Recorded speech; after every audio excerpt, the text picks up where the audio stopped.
Thank you, Mr. Ingle. For this next question, we will begin with Mr. Poe.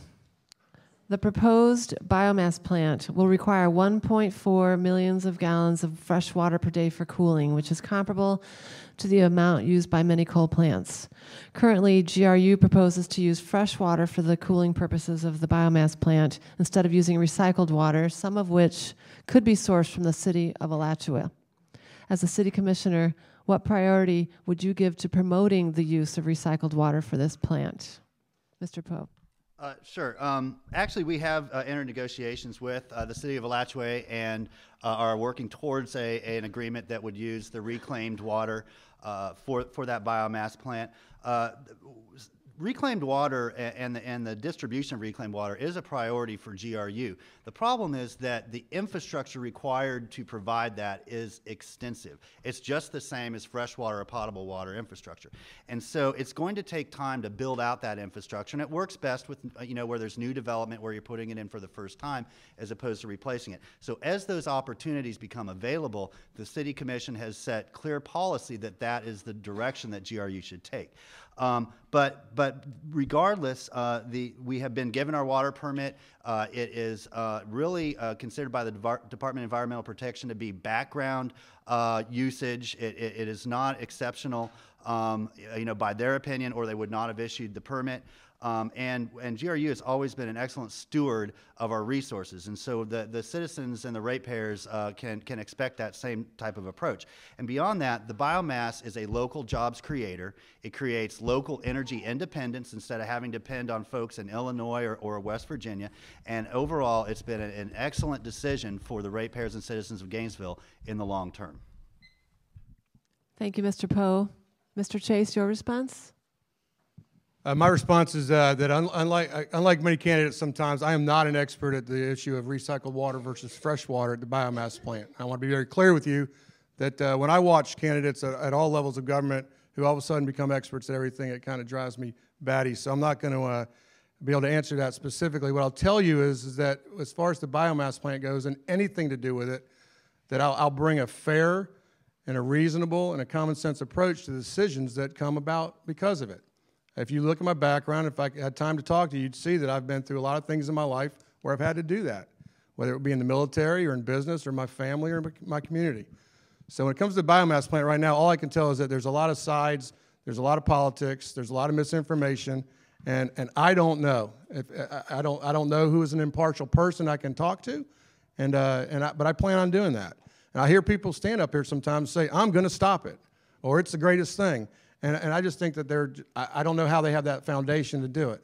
So I don't know that I can stop it. I don't know that it can be stopped. I don't know that it's the best thing, but I can tell you one thing. If I get there, the decisions that I make and the judgment I give to all the issues will be one formed from my years of experience and the wisdom that I think that I've gained through those years. And that's what I'll bring to the table for the GRU piece. Thank you. Thank you, Mr. Chase. Mr. Ingle. This is going to be kind of the opposite answer as Mr. Chase. I've been an electrician for a long time, so power generation is something I know about. And actually, I am kind of opposed to the biomass plant on a lot of levels. We are already energy independent. We are already making more energy in the city of Gainesville than we need and selling that energy off. GRU has always been a good steward of the land. Like, I'm very pleased with our utility company here, but this biomass plant is not going to be owned by GRU. It's going to be owned by a private company and sell that power back to GRU. I'm very not happy with the amount of transparency and with the contract not being fully released and fully available to the public. I think this is a lot of money that the public's spending, and I think they have the right to see what they're spending their money on and how it's being spent. The biomass plant does have the potential to create local jobs. However, the construction phase of it has already been given to a company out of Minnesota that will not be subbing any of that work out. So none of the construction work will be done by local people, or none of the construction work will be done by local contractors, and for the most part, none of the construction work will be done hiring local people. So that not being part of the contract, we're not getting near the benefit out of that we could. And finally, like, when it does start hiring people, a good amount of the people that work for our city already don't live in our city. So this may just as well be hiring people from Union County or Liberty County or other places around here that kind of provide a lot of our GRU workers now. So on the whole, I don't really like the way this, and that's the bell. Thank you, Mr. Ingle. Mr. Krames, your response. Thank you. I would definitely support using the recycled water if it's economical. I know that Florida is facing water shortage issues, especially in North Florida, and we need to do what we can to prevent that ahead of time. But we are in an economic crisis, and we need to keep that in mind also. And about the biomass plant, you know, we signed a 30-year contract on that with a private company from out of the area. And I question if it was a wise decision or not. I also echo that I would like for the absolute specifics of that agreement to be opened up to the public, which it's not. It's been kept secret, which I think goes against the spirit of the Sunshine Law. And also, you know, 30 years to pay a set rate for energy prices, which is a very non-static commodity to sell, I don't think it's wise. You know, I hope 25 years from now, our children aren't, you know, cursing us for getting into this contract. Thank you. Thank you, Mr. Krames. For this next question, we will begin with Mr. Chase. The governor is proposing to consolidate the Department of Community Affairs with other departments and to deregulate growth management at the state level. How do you think this will affect local planning, and what is your opinion of this proposed action? Well, I think his proposals right now are early, and we'll have to see how they formulate and actually get implemented. But I'm definitely in favor of looking for places where we can consolidate and do things more efficiently, providing good level of service and maybe saving money for the taxpayers. As far as on the growth management side, as we do that, we were still going to rely locally on the planners and the growth management plan and the comprehensive plan that we have. What I'd like to see in general is just somehow the ability to make decisions quicker in government. You know, I was in the Navy, and I was flying out of NES New Orleans, another base in New Orleans, when the hurricane hit, and I watched our government decide to shut the base and the squadron that I was in down in 2 months instead of the one that was scheduled that year. That was impressive to me. We usually take years to do those kind of things. We need to try to get some people in this government who aren't looking to be reelected, who are looking to try to get things done and try to make decisions quicker. When it comes to growth and those kind of things, I think we need common sense. I think we need regulations, and I think we need to protect our community going forward. But we have to realize that growth is part of life, and if we stifle it or try to stop it or try to control it in a certain manner, I don't agree with that. I just don't. Okay, but I don't study the books, and I'm a regular citizen living my life, hoping that we'd have some common sense decisions and hoping the 85% of the people that don't vote get out there and vote. Thank you, Mr. Chase. Mr. Krames? Could you please repeat the question? Yes. The governor has proposed to consolidate the Department of Community Affairs with other departments and to deregulate growth management at the state level. What is your opinion of these proposed actions, and how do you think this will affect local planning? Well, I think that a lot of what the governor's doing is necessary. It's painful, and a lot of us don't like to see it, but government swelled up to a size that's not sustainable currently with the current economic situation, and it's got to shrink back down. And a lot of these programs are important to people, specifically the people that are affected by them, but it just can't be sustained anymore. Revenues are down. Taxes can't be increased on us because we're already taxed to the max that we can take. And it's going to be painful and hard, but we've got to reduce the size of government, and we've got to do that here locally also. We swelled up to a huge size and added lots of new programs with all the surplus money that came in during the housing boom. That money's gone. So we've got to reduce the size of government and focus back on the core services that government is responsible for. Make sure we do those right, and then we'll see what we can do after that. Thanks. Thank you, Mr. Krames. Mr. Ingle?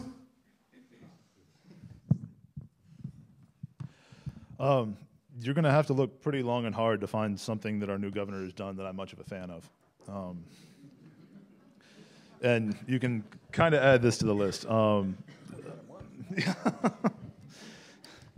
He's good at what he does.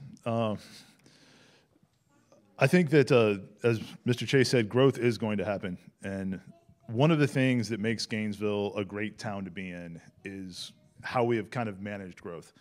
You know, I would hate to see Gainesville turn into every other little Florida town that is now nothing but strip malls and concrete and used to be a great place to live. I grew up in Florida, born and raised down here, and I've seen a lot of communities that used to be great, vibrant little communities that are now, as I said, nothing but strip malls and chain stores. And Gainesville is much better than that, and I think can continue to be much better than that.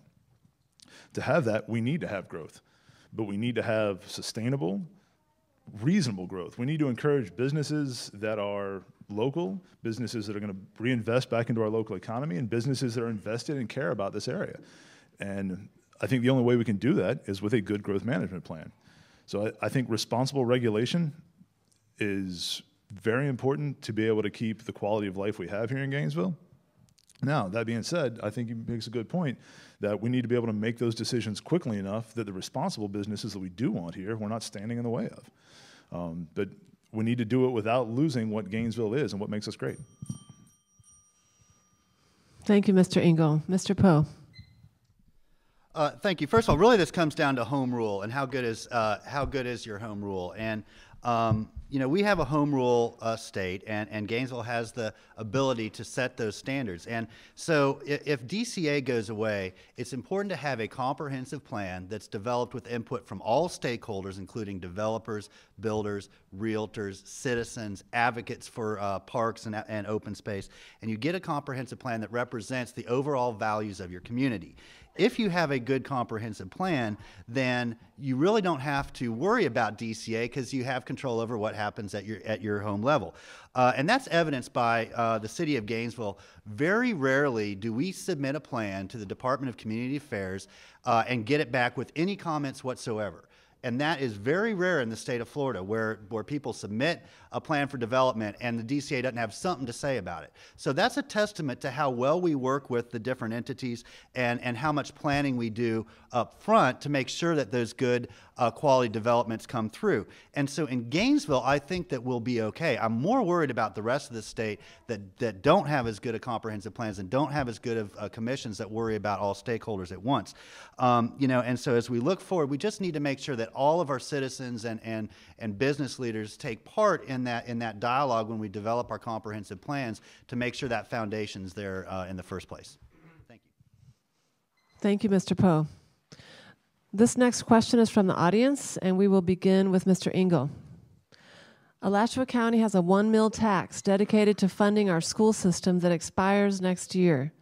Do you support extending that tax or letting it expire, and why? Yes, I do support extending that tax. Another kind of mistake I think that's come down from Tallahassee is, as a state level, we have not spent the money on schools that we really need to. The education budget has been slashed a lot, and one of the things that has really kept Alachua County afloat is that 1 mil tax. That is exactly the type of tax that I think we need. It was given to the voters and voted and approved so that everybody had a voice in whether or not we were going to pay this tax. It's dedicated to something that is absolutely essential.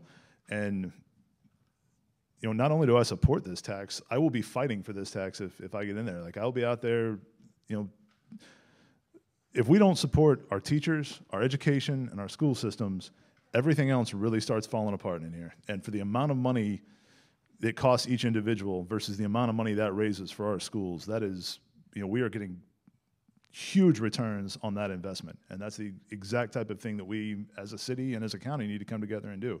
So yes, I'm very in favor of that. Thank you.